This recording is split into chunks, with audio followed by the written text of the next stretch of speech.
Assalamualaikum warahmatullahi wabarakatuh. Saya Lina Syazani Ilya binti Nazaruddin, pelajar jurusan Asasi Kejuruteraan Pusat Asasi UiTM Bangkit. Dalam video ini, saya nak buat satu video tutorial untuk Google Spreadsheet. Untuk tutorial ni, saya akan ajar 3 jenis function, iaitu function yang pertama, function sum, yang kedua ialah function data validation, dan yang ketiga ialah function VLOOKUP. Okey. Pertama sekali, kita akan buka Google Spreadsheet di bahagian Google. So, okay, kita pergi dekat bahagian Apps dan cari Sheets, iaitu Google Spreadsheet lah. Kita tekan.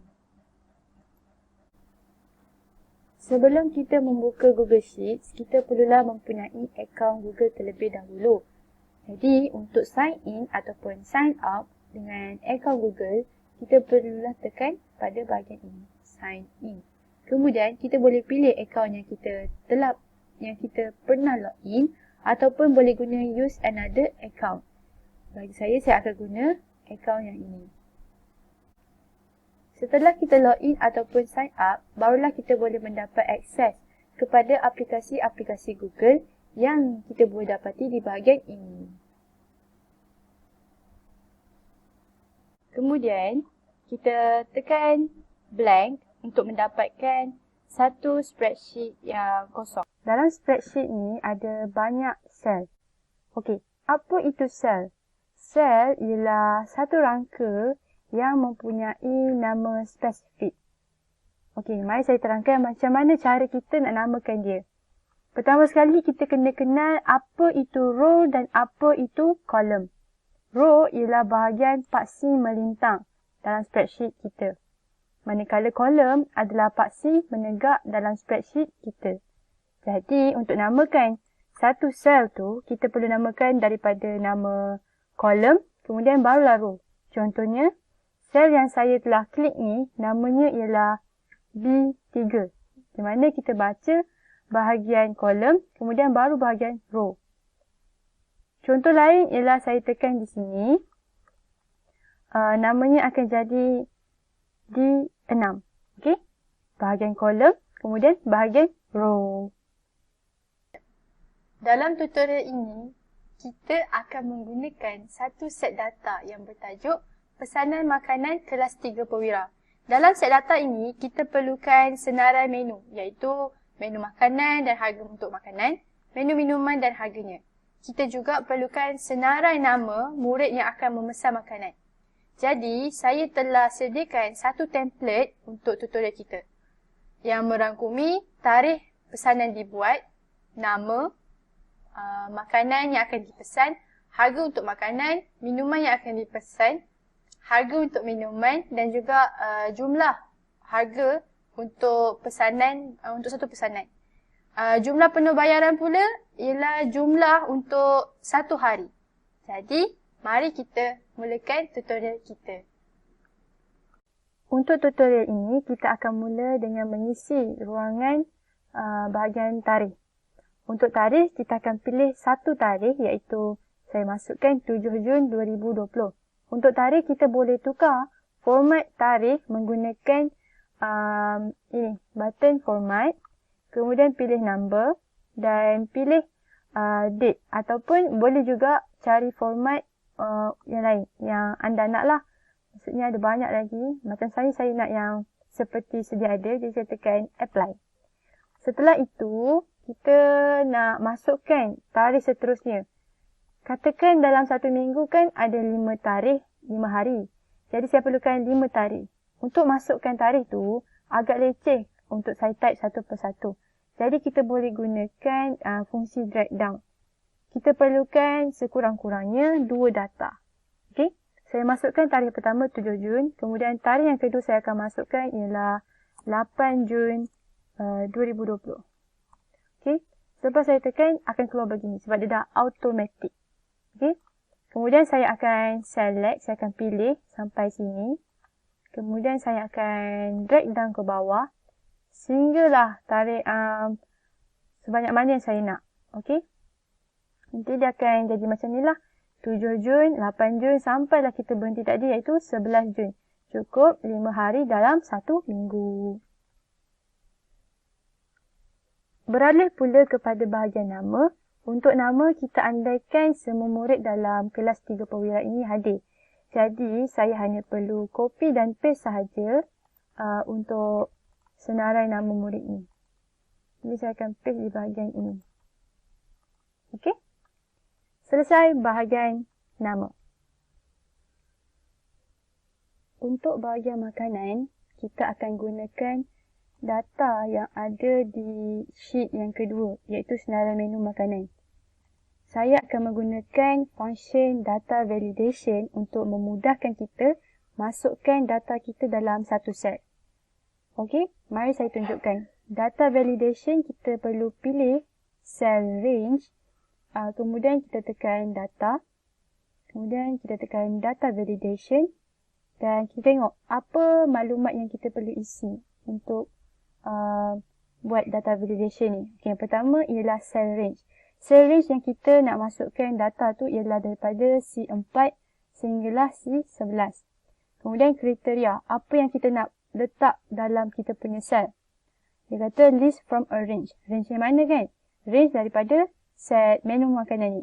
Jadi saya akan pilih untuk bahagian ni, saya akan pilih nasi ayam ni A3 sampailah A8. Kemudian saya tekan OK. Selepas tekan OK, jangan lupa untuk tekan tick pada button ini untuk tunjukkan drop down list. Kalau kita tak tekan, anak panah tak akan muncul. Contohnya bila saya tak tekan, saya tekan save, dekat kita punya template tak ada anak panah. Jadi agak sukar untuk kita nak tekan masukkan data. Kalau macam ni kita perlu double click untuk keluarkan benda ni. Okey.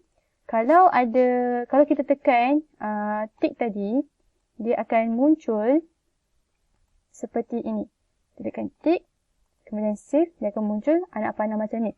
Jadi mudahlah untuk kita masukkan. Kita perlu tekan anak panah, nanti dia akan keluar set menu makanan dalam kantin ni lah. Contoh, Alice kita nak bagi dia, bukan nak bagi, dia pesan nasi ayam. Kemudian Amirul Daniel pesan nasi lemak dan juga berikutnya. Untuk bahagian harga, saya akan menggunakan function VLOOKUP. Kerana idea saya nak apabila kita masukkan data dekat makanan, bahagian makanan, harga tu akan automatik keluar dekat bahagian sini. Nilai dia akan automatik. Jadi, untuk menggunakan function VLOOKUP, kita hanya perlu masukkan simbol sama dengan, kemudian kita type VLOOKUP. Bila dah masuk VLOOKUP, kita tekan simbol kurungan, buka kurungan. Kemudian kita tengok apa maklumat yang kita perlukan. Yang pertama ialah search key. Apa yang kita nak cari? Maklumat apa yang kita nak cari? Sekarang ni saya nak cari nasi ayam. Nasi ayam nak cari dekat mana? Kita tengok range mana kita nak cari nasi ayam ni. Range tu berada dekat sini. Range yang saya nak ialah daripada A3 sampai A8. Okey? Saya tekan koma. Kemudian untuk indeks, kita punya range akan dilabel menggunakan indeks. Misalnya, untuk bahagian ini adalah indeks pertama dalam range kita. Manakala untuk bahagian ini adalah indeks kedua dalam range kita. Kalau saya pilih daripada sini ke sini, kita ada 4 indeks.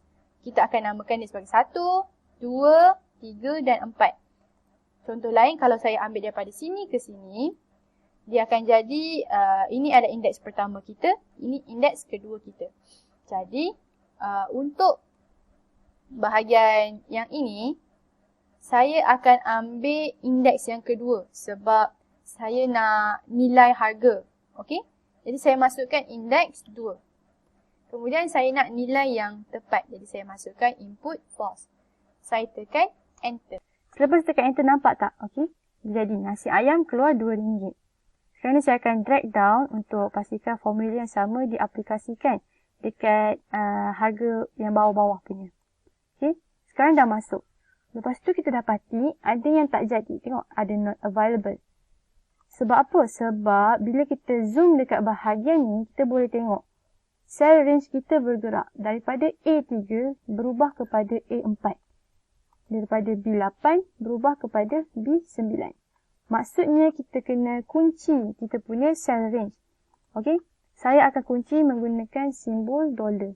Bila masukkan simbol $, data tu tak akan bergerak. Jadi kita tekan enter. Okey. Kemudian jangan lupa untuk drag down sekali lagi untuk pastikan formula yang sama diaplikasikan. Okey. Sekarang dah jadi. Untuk bahagian minuman, kita akan gunakan formula yang sama dengan bahagian makanan, iaitu function data validation. Jadi, kita perlu pilih daripada E4 sehinggalah E11. Kemudian, kita pilih panel data ni. Pilih data validation. Kemudian, kita tengok maklumat yang kita perlukan. E4 sampai E11 ialah tempat yang kita nak masukkan. Masukkan apa? Masukkan set menu minuman. Kita pilih dekat sini. Air kosong sampai latih panas. Itu C3 sampai C8. Kemudian saya tekan OK. Selepas tekan OK, jangan lupa untuk tekan Show drop down list in cell. Kemudian kita tekan Save. Selepas tekan Save, kita tengok dekat sheet 1 dah jadi untuk bahagian minuman. Untuk bahagian harga pula, kita akan buat yang sama seperti harga makanan. Jadi kita masukkan function VLOOKUP kita. Apa yang kita nak cari? Kita nak cari minuman dalam range yang mana? Range minuman dan harga. Harga minuman lah kan. Jadi kita pilih daripada C3 sampailah D8. Selepas itu, kita pilih indeks. Kita nak indeks bahagian harga. So, ini yang pertama, yang ini yang kedua. So, indeks kedua. Masukkan, kemudian input false untuk dapatkan nilai yang tepat.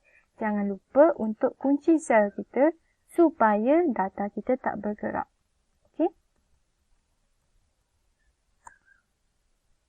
Kemudian, jangan lupa untuk drag down ke bawah untuk masukkan formula yang sama. Sekarang ni not available sebab saya tak masukkan data di bahagian minuman. Kalau saya masukkan, dia akan jadi begini. Nampak? Terus jadi. Untuk bahagian jumlah, kita akan guna function yang ketiga, iaitu function sum. Function sum agak mudah. Kita hanya perlu masukkan simbol sama dengan kemudian type sum. Buka kurungan dan masukkan nilai apa yang kita nak tambah. Macam dalam template ni, kita akan tambah harga makanan, tambahkan dengan harga minuman. Jadi saya perlu klik D4 dan juga F4. Kemudian saya tutup kurungan dan tekan enter. Drag down untuk copy formula yang sama untuk yang bawah-bawah. Okey, saya tekan enter. Untuk bahagian bawah ini, jumlah penuh bayaran. Sama juga kita akan gunakan formula sum. Cumanya kita tukar value. Tukar nilai yang kita nak tambah. Jumlah penuh bayaran iaitu merangkumi semua pesanan. Jadi saya akan pilih daripada G4 sampailah G11. Kemudian saya tutup kurungan dan tekan enter. Setelah itu, siap untuk satu hari iaitu 7 Jun 2020. Untuk 8 Jun 2020, kita boleh guna cara yang sama. Untuk memudahkan, kita boleh copy saja. Tapi kena pastikan bila kita paste, kita tekan. Yang betul lah. Maksudnya paste special.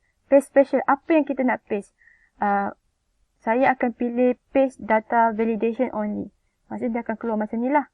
Untuk makanan, keluar yang sama. Okay? Untuk minuman pun, keluar yang sama. Sekarang saya akan copy senarai nama. Okay? Kita copy dan kita paste. Ini tak apa. Kita paste. Kemudian untuk bahagian harga, untuk copy formula, boleh copy juga macam tadi. Tapi kena pastikanlah kita paste special. Supaya yang kita paste tu bukan kosong lah. Paste special tapi ini paste formula only. Okay? Not available. Ini dah keluar nilai sebab kita dah masukkan dia punya data minuman. Okay?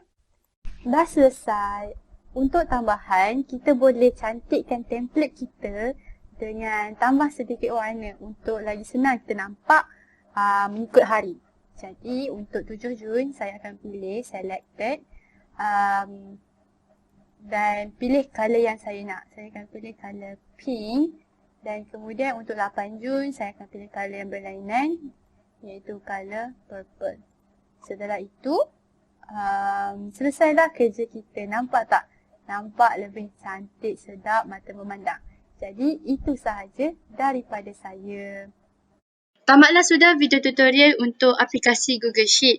dan merangkumi tutorial untuk function sum, data validation dan function VLOOKUP. Saya berharap dengan adanya penjelasan saya dalam video tutorial ini dapat membantu anda semua lebih memahami cara menggunakan function dalam Google Sheet. Saya berbesar hati sekiranya anda ingin berkongsi video ini dengan rakan-rakan ataupun ahli keluarga. Terima kasih kerana menonton. Assalamualaikum warahmatullahi wabarakatuh. Bye.